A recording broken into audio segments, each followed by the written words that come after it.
The letter weighed nothing at all, and yet Mei Lin Zhao had carried it 3,000 miles as if it were made of iron. She stood at the base of the mountain trail with snow soaking through the hem of her traveling dress, the folded paper tucked inside her coat against her heart, and looked up at a switchback path that vanished into gray pine and grayer sky. The driver who had brought her this far from the rail depot in Bitterroot, Montana, would not take the wagon any higher. He had said so plainly, pointing his whip handle at the trail and refusing to meet her eyes, as though the mountain itself carried some reputation he did not care to test. She was 22 years old. She had never seen snow before this winter, and she had crossed an ocean and half a continent to marry a man she had never met, sent by her father's arrangement to a name and a cabin and nothing else. His name was Ezra Thorne, and that was the whole of what she knew about him, apart from the fact that men in the depot town went quiet and looked away when she said it aloud. She began to climb. The cold worked into her boots within the first quarter mile, and by the time the trail bent hard around a granite outcropping, her breath came in short white clouds, and her legs burned in a way she had not felt since the crossing itself.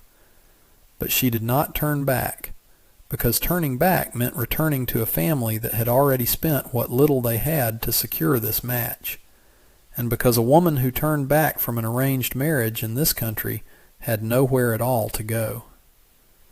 The cabin appeared without warning, tucked into a shelf of the mountain behind a stand of black pine, smoke rising thin and steady from a stone chimney.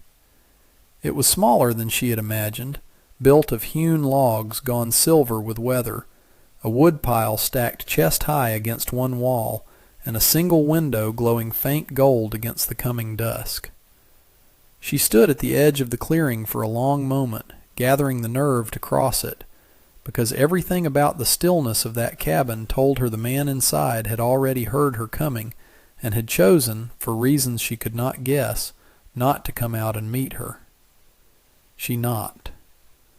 The door opened on a man who filled the frame entirely, taller than she had pictured, with a beard left untrimmed through what looked like a full season, and eyes the pale gray of the sky she had just walked beneath.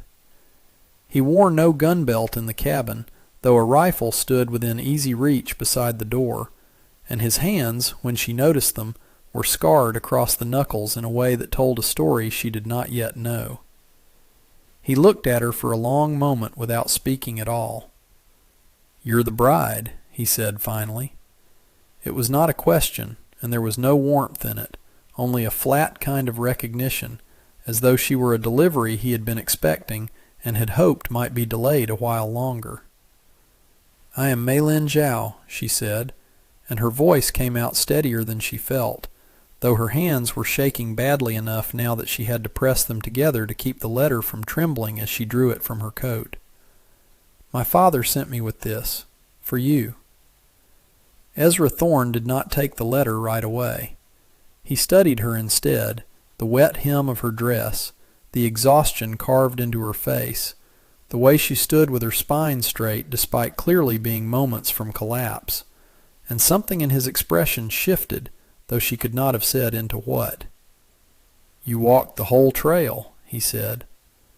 "The driver would not bring the wagon further." "No," Ezra said. "He wouldn't."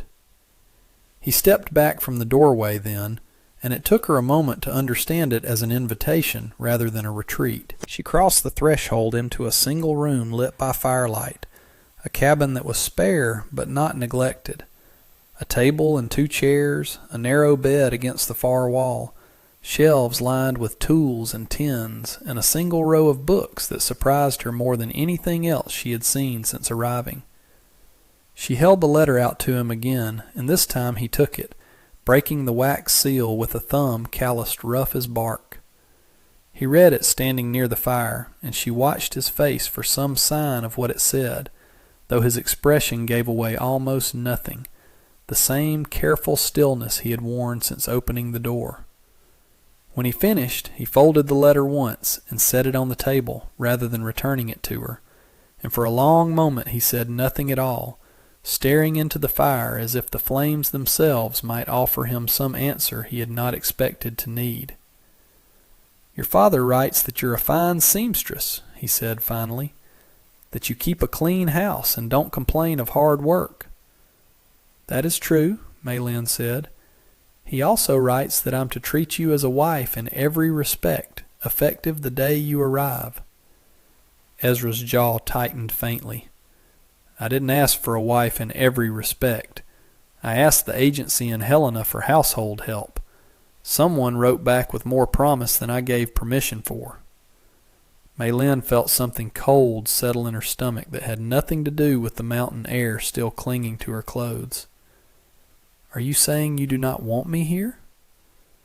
"I'm saying I don't know what I want," Ezra said, and there was something raw beneath the flatness of his voice now, something that had cracked open despite his effort to keep it closed. "I haven't wanted much of anything in 3 years, Miss Zhao, and I didn't ask anyone to change that on my behalf." But the fire was warm, and outside the window the light had gone from gray to black, and whatever misunderstanding had brought her here, Maylin understood with total clarity that she had nowhere else in this territory to go tonight. She lifted her chin and met his pale eyes directly, refusing to let the tremor in her hands reach her voice. "I did not choose to come here for want, Mr. Thorne," she said. "I came because my family required it, and because a promise was made in my name before I had any say in the matter. Whatever quarrel you have with the agency in Helena, it is not mine to answer for. But I have walked 4 miles up a mountain in the cold, and I would ask that you decide what to do with me after I have had a chance to sit by your fire." Something flickered behind Ezra's eyes, surprise perhaps, or the first thread of something like respect, though his face remained otherwise unreadable. He gestured toward the second chair without another word, and Maylin sat, and for a long while neither of them spoke, the only sound the pop and settle of the fire and the wind working at the cabin's eaves. That was the moment, though neither of them could have named it yet, when the shape of everything ahead of them quietly began to change. Ezra broke the silence first, rising to fill a kettle from a bucket near the door and setting it over the fire without asking whether she wanted tea, simply making it the way a man makes something with his hands when he does not know what to do with his mouth. Maylin watched him work, noting the economy of his movements, the way he favored his left leg slightly when he crossed the room. Small details she filed away the way she had learned to file away every detail of a room she did not yet trust. "How long have you lived on this mountain?" she asked, when the silence had stretched long enough to become its own kind of pressure. 3 years, Ezra said, not turning from the fire. "Before that, other places. None of them mattered enough to keep." "And before that?"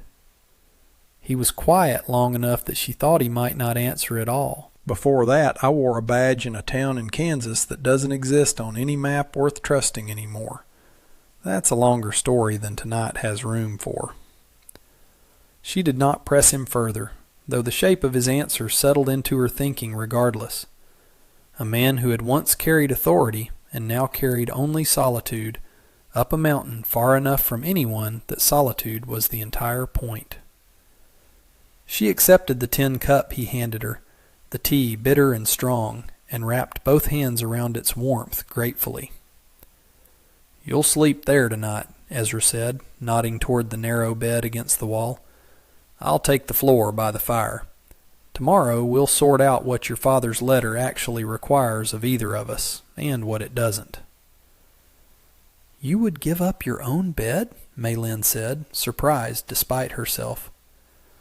"I've slept on worse ground than my own floor," Ezra said, and something almost like the ghost of humor touched the corner of his mouth before disappearing again. "Get some rest, Miss Zhao. That trail will still be there in the morning if you decide you'd rather face it again than stay." She did not answer that, because she did not yet know what her answer was, and she lay awake long after his breathing had evened out into sleep, staring at the log rafters overhead and turning the day over in her mind like a stone she could not stop worrying between her fingers.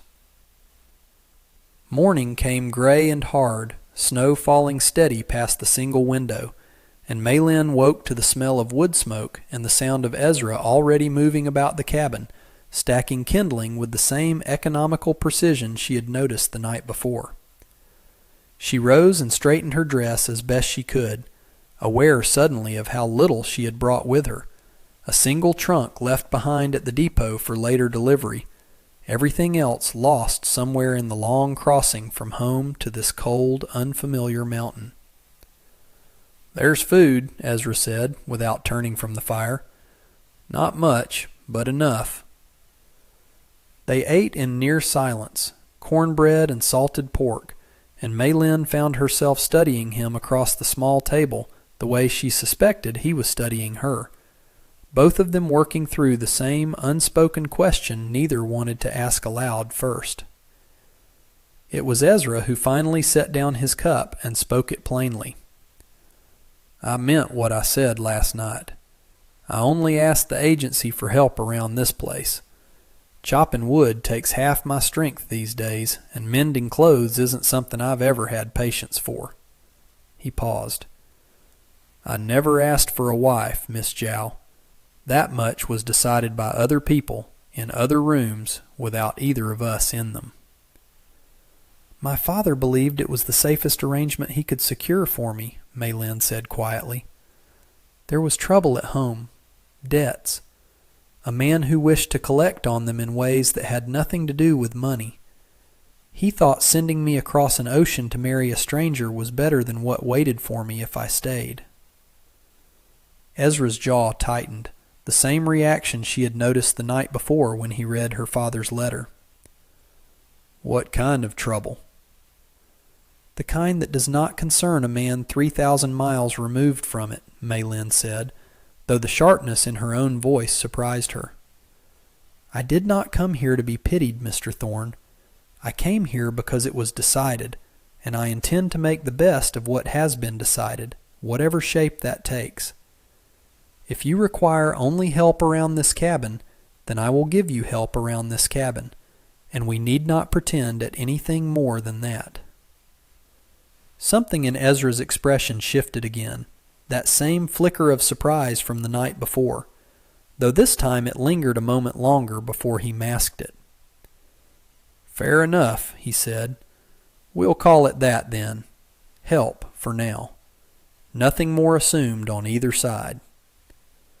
But even as he said it, something in the careful distance between them had already begun, without either one intending it, to narrow. The days that followed fell into a rhythm neither of them had expected to find so quickly.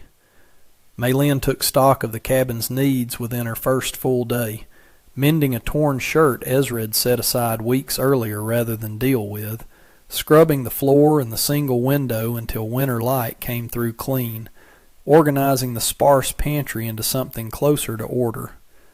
She was not, she discovered, entirely unwelcome in this labor.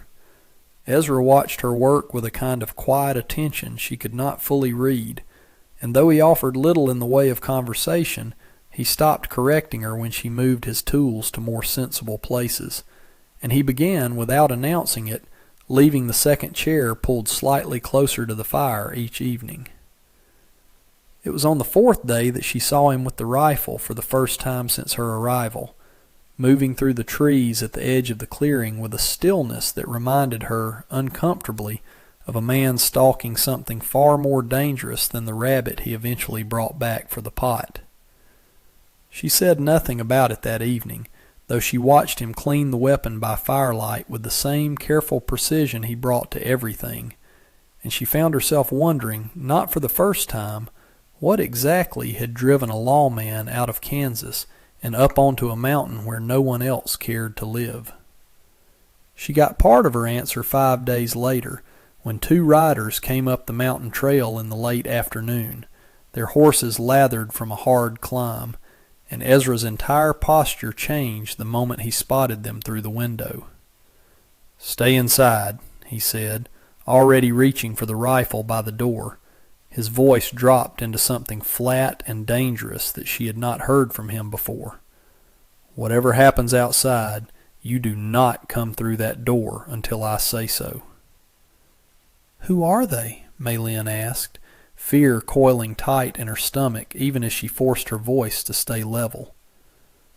"Men who think I still owe them something from before I came up this mountain," Ezra said.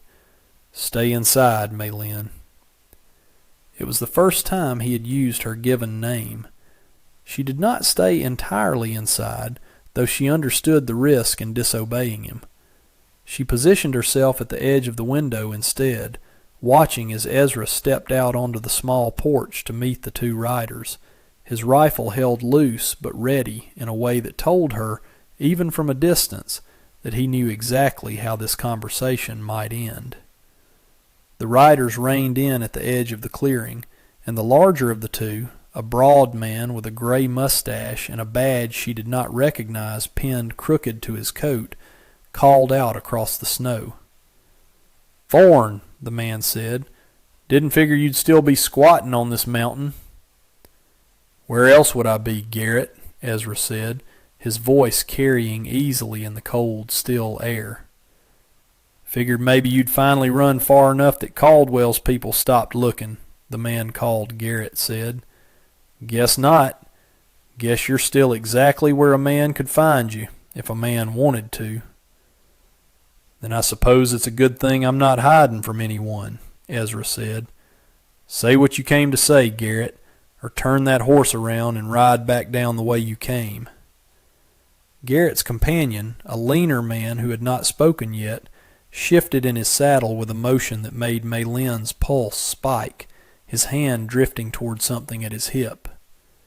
Ezra noticed it too, his own rifle rising a fraction, not quite leveled, but no longer entirely lowered either. "Caldwell still wants what you took," Garrett said. 3 years is a long time to wait on a debt, Thorne, but he's a patient man when the debt's big enough." "I didn't take anything that wasn't already stolen twice over before it ever reached my hands," Ezra said. "Tell Caldwell that if he sends men up this mountain again, they'd best be prepared to climb it for good, because I've got no interest in going back down to explain myself to him a second time."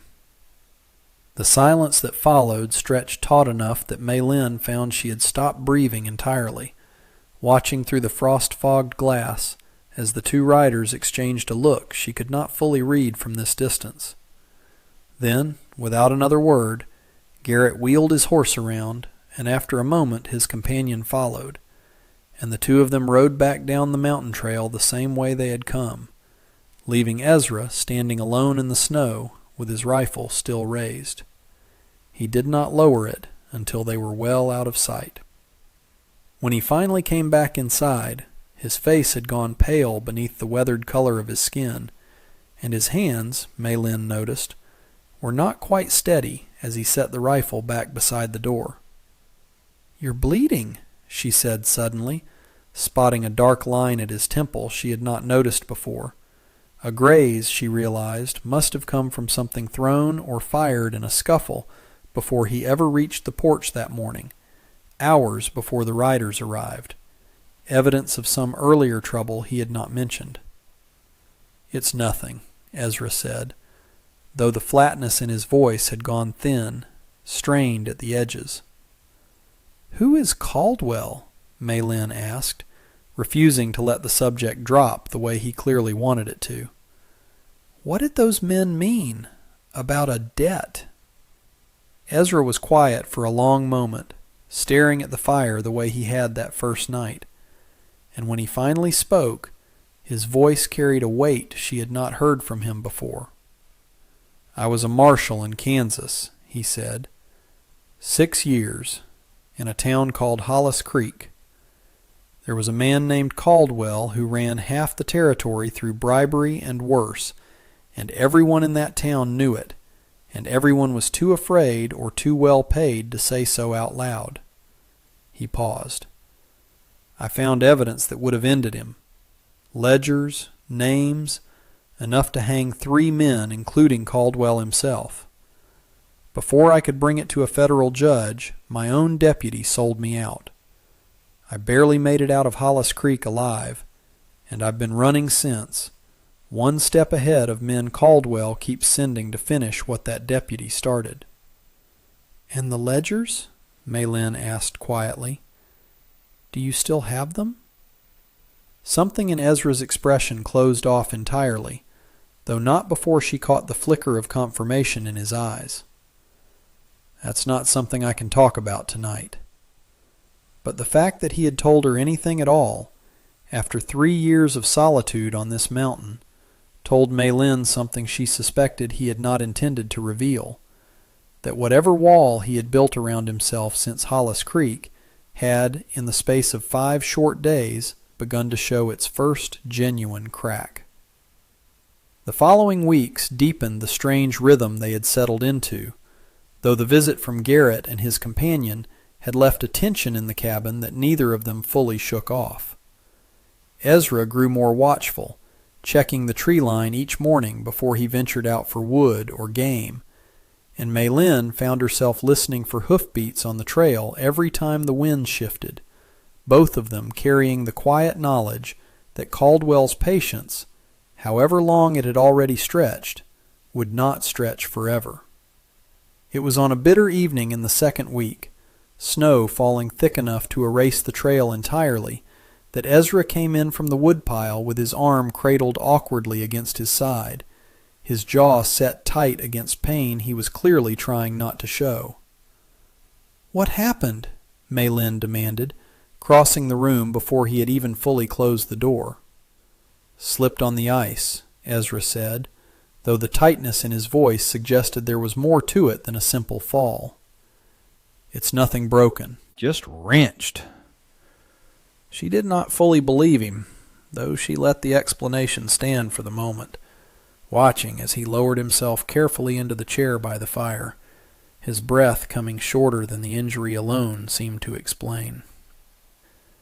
It was later that night, once the fire had burned low and the cabin had gone quiet, that she found the real truth of it, catching sight of a fresh bruise along his ribs when he shifted out of his coat, a mark that had nothing to do with ice and everything to do with a fight he had not told her about. "You were attacked," she said, and it was not a question this time. Ezra's silence was answer enough. "One of Caldwell's men found the trail up from the ridge side," he admitted finally. "I handled it. He won't be climbing this mountain again." "And if there had been 2 of them," Maylin said, fear and frustration tangled together in her voice, "or 3, you cannot keep meeting this alone, Ezra." It was the first time she had used his given name in return, and something in his expression shifted at the sound of it. Surprise and something warmer beneath the surprise, though he tried to mask both. "This isn't your fight," he said quietly. "You came up this mountain because your father made an arrangement, not because you signed on for whatever trouble follows me." "I am already here," Maylin said. "Whatever trouble follows you follows this cabin now, and I am inside it. That makes it mine, whether either of us intended it or not." Ezra studied her for a long moment across the dying firelight, something working behind his pale eyes that she could not fully name. And when he finally spoke, his voice had dropped into something rougher, more honest than anything he had offered her since her arrival. "I told myself I wouldn't let anyone close enough to be caught in this," he said. "Told myself that was the one mercy I could still offer somebody, keeping them far enough away that Caldwell's men had no reason to look twice at them." He paused, jaw tight. "I don't know how to do that with you anymore, Maylin. I've tried, and I don't know how." The confession hung in the air between them, heavier than either of them seemed prepared for, and Maylin felt something in her chest tighten at the rawness of it. A man who had spent 3 years building walls specifically so no one would ever stand close enough to be endangered by his past, admitting that those walls had already begun to fail. "Then stop trying," she said quietly. "I did not ask to be kept safely at a distance. I asked to be told the truth, and you have finally given me that much." She did not know in that moment whether it was courage or simple exhaustion with pretending that made her reach across the space between their chairs and rest her hand against his uninjured arm. But Ezra went very still at the touch, staring down at her hand as though it were something he had not expected to feel again in this lifetime. "You should be afraid of what's coming up this mountain," he said, though his voice had gone quiet, uncertain in a way she had not heard from him before. "I am afraid," Maylin admitted. "I am also still here." Something in Ezra's expression broke open then, the careful control he had maintained since her arrival finally giving way, and he reached up to cover her hand with his own, his calloused palm warm against her cold fingers. "My grandmother used to say a man builds walls because he thinks they'll keep the wolf outside," he said quietly. She never mentioned what happens when the wolf turns out to already be inside the walls with him, wearing a kinder face than he expected. Maylin did not fully understand the shape of that confession, though she understood its weight, and she let the silence between them hold, rather than filling it with words that might have cheapened it. Outside, the snow kept falling, steady and silent against the cabin walls, and for the first time since she had climbed that mountain trail, the cold seemed to matter less than the warmth settling slowly, carefully, into the space between two people who had not expected to find each other at all. 3 days later, Caldwell's real threat finally arrived, and it was worse than either of them had prepared for. Maylin was outside gathering the last of the split wood when she heard it, the distant sound of multiple horses climbing the trail, too many for a friendly visit, too deliberate for anything but exactly what she and Ezra had both been dreading since Garrett's first appearance. She dropped the wood and ran for the cabin, calling Ezra's name, and found him already at the window, his face gone hard and still in a way that told her this was not another single man testing the mountain's defenses. "4 riders," Ezra said, voice flat with the particular calm of a man who had faced exactly this kind of danger before and survived it. "That's not a warning visit. That's Caldwell deciding to finish this himself." "What do we do?" Maylin asked, and she was proud, even through the fear tightening her chest, that her voice held steady. "You take the ledgers," Ezra said, already moving toward a loose board beneath the bed, prying it free to reveal a leather satchel that had clearly been hidden there since long before her arrival. "There's a hollow in the rocks past the tree line, marked with a cairn of 3 stones. If this goes wrong, you get there and you wait until it's safe to come out." "I am not hiding in a hollow while you face 4 armed men alone," Maylin said, and something in her tone made Ezra pause, rifle halfway to his shoulder, and look at her directly. "This isn't a discussion," he said. "No," Maylin agreed, "it is not. I am telling you what I intend to do, not asking your permission for it." She moved to the hearth before he could argue further, snatching up the cast-iron skillet still hot from that morning's cooking, and a long fireplace poker beside it. Weapons that would have seemed absurd anywhere else, and felt, in this moment, like the only sensible choice available to her. Ezra's jaw tightened, frustration and something that looked almost like reluctant admiration crossing his face in quick succession. But the riders were close enough now that further argument was a luxury neither of them had time for. The 4 men reined in at the edge of the clearing, and Maylin recognized Garrett among them immediately, though the man beside him, thin-faced and cold-eyed, carried himself with an authority that told her instantly this was Caldwell himself, come to finish personally what his hired men had failed to accomplish. "Thorne," Caldwell called out, his voice carrying an easy, terrible calm across the snow. 3 years is long enough. Hand over what you took, and maybe I'll let you keep breathing on this mountain a while longer." "You know I won't do that," Ezra said, stepping out onto the porch, rifle raised and steady despite the impossible odds facing him. "And you know why. Those ledgers hang you the same as they hang me, if I ever hand them to the right judge." "Then you understand why I can't ride away without them," Caldwell said, and he nodded once, a small gesture that sent his 3 companions fanning out across the clearing with the practiced coordination of men who had done this kind of work many times before. The first shot came from Garrett, wild and rushed, splintering wood from the porch railing inches from Ezra's shoulder.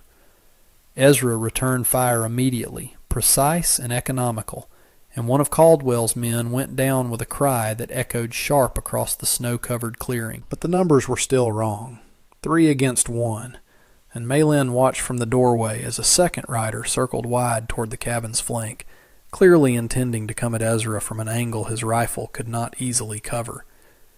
She did not think. She acted, the way she had promised herself she would, slipping out the side door with the poker gripped tight in both hands, moving low along the cabin wall until she was close enough to the flanking rider to act before he ever noticed her at all. She swung the poker hard into the back of his leg as he passed, and the man's shout of pain sent his horse rearing, throwing him hard into a snowbank where he lay stunned long enough for Maylin to bring the poker down again, harder this time, ending the threat before he could rise. Ezra's attention split for one dangerous second at the sound of the commotion, and Caldwell used that second exactly as a man like him would, closing the distance toward the porch with his own weapon rising.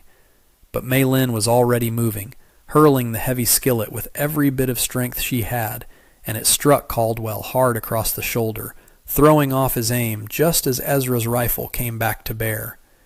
The shot that followed was Ezra's, and it was final.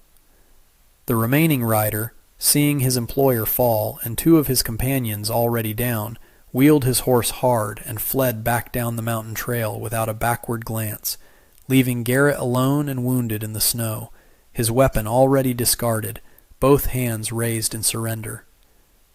The silence that followed was enormous, broken only by the ragged sound of their own breathing and the distant retreat of hoofbeats fading down the mountain.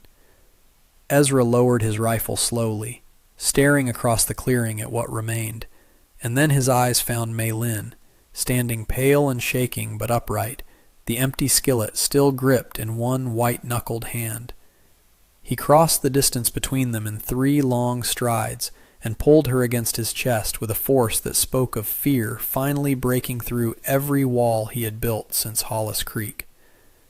"You could have been killed," he said, his voice rough against her hair. "I told you to run for the hollow." "You needed help," Maylin said, still shaking but steady in her conviction. "I was not going to hide in a rock while you faced that alone."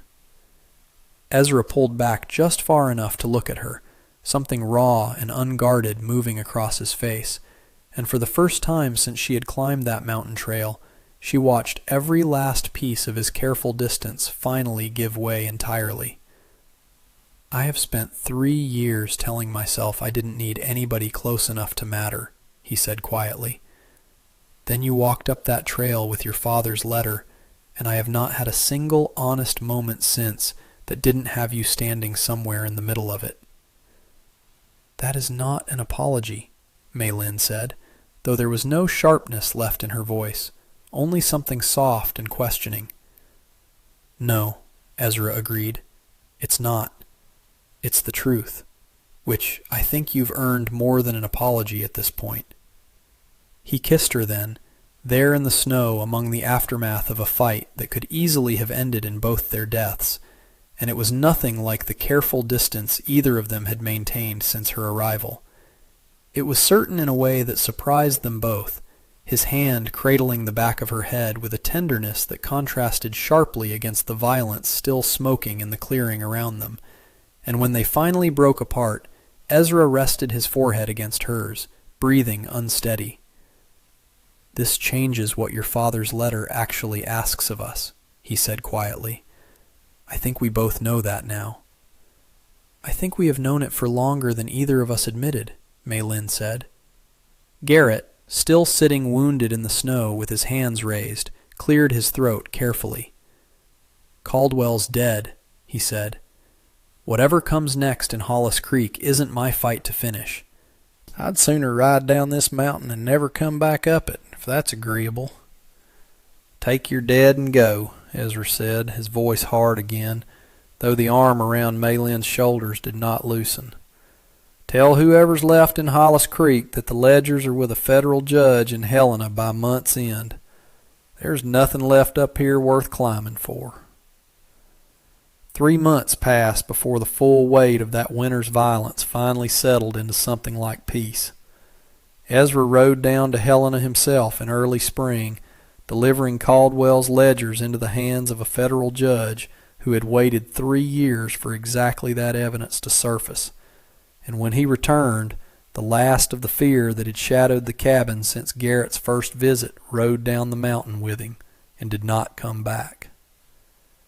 Mei Lin's trunk arrived from the depot that same week, delayed through the whole hard winter, and unpacking it in the cabin that had slowly, without either of them quite noticing the exact moment it happened, become entirely her home as much as his, felt like closing a door on the life that had sent her up that mountain trail as a stranger. The cabin looked different by early summer than it had the night she first knocked on its door. New curtains hung at the window she had once stared through in fear, sewn from fabric Ezra had brought back from Helena without being asked. A second row of books had joined the first on the shelf. Her own small collection carried the whole way from home and finally given a place to rest. The woodpile stood taller than it ever had before, cut and stacked by 2 sets of hands instead of 1. Ezra found her on the porch one evening in early June, watching the sun drop behind the ridgeline in a wash of gold and rose, and he settled into the chair beside her without a word, the same easy silence that had once felt like distance now settling between them like something closer to home. "Your father's letter said I was to treat you as a wife in every respect," he said finally, turning the old folded paper over once in his hands before setting it on the small table between their chairs. "I read that line a dozen times this winter, trying to decide whether it was a promise made without either of us giving a choice in the matter, or something worth honoring on its own terms." "And what did you decide?" Mei Lin asked. "That I'd like to ask you properly," Ezra said, "rather than let your father's arrangement decide it for either of us." Mei Lin looked at him for a long moment, this man who had opened his door on a stranger and closed a season later with something neither of them had expected to find on a cold, isolated mountain. "Then ask me," she said. He did, plainly and without flourish, the way he did everything, and she answered the same way. And the mountain that had once felt like the loneliest place on earth had become, by the time the answer left her lips, simply the place she had always been meant to arrive. And that brings us to the end of this one. If you stayed with me all the way through, thank you. Stories like this one only get told because folks like you sit down and listen. If you liked what you heard, go ahead and hit that like button. And if you want more stories from the old frontier, subscribe so you don't miss the next one. Until then, take care of yourself, and thanks again for being here.